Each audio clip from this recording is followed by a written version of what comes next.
Kaikki tärkein sellainen ratkaisu, joka estää Kreikan kansaa noin ihmisinä ja kansana romahtamasta.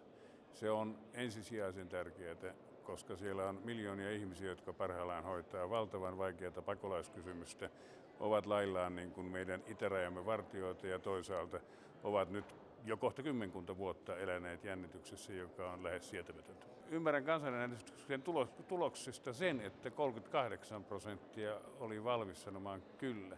Ja se mun mielestä merkitsee sitä, että siellä on kaksi vahvaa osapuolta ja tunnen kummaltakin osapuolta ihmisiä ja heillä on kyllä aika vahvoja argumentteja sekä puolin että toisin.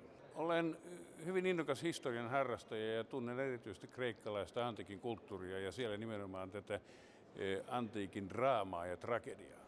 Siellähän rakennetaan näytelmät sillä tavalla, että mennään hyvin pitkälti hyvin vaikeisiin, lähes loputtoman tuntuisiin jaaritteluihin lopulta umpikujaan, kunnes sinne saapuu näyttämölle Deus ex machina, Jumala koneesta, ja ratkaisee mahdottomatkin tilanteet.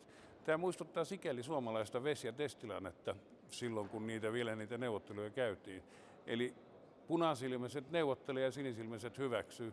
Tämä on yksi mahdollisuus, joka tässä syntyy. Eli kumpikin vetää nyt aika voimakkaasti ja aika kireälle, kunnes sitten se Deus ex machina tulee.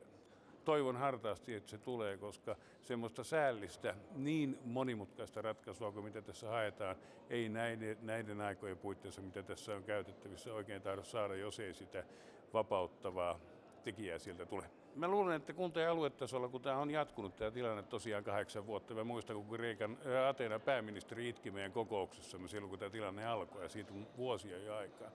Niin tämmöinen tilanne, jossa kunta- ja aluetason kollegat, joilla on yhteiset ongelmat omilla alueillaan, kohtaavat riittävän usein ja neuvottelevat ja keskustelevat ja etsivät ratkaisuja näihin kunta- ja aluetason asioihin, se on sellainen rikka rokassa, joka saattaa jossain tapauksissa olla sitten se osa, joka ikään kuin pelastaa, ainakin se mitä pelastettavissa on.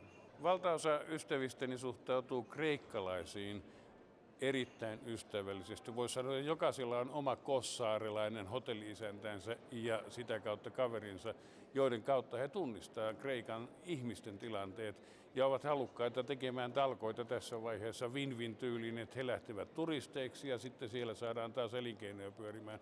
Mutta sen sijaan se vakavuus, mikä tilanteessa tällä hetkellä on ja joka heijastuu niiden minun läheisten atenalaisystävieni puheista, se on sellainen, jota suomalaiset eivät vielä ole oivaltaneet.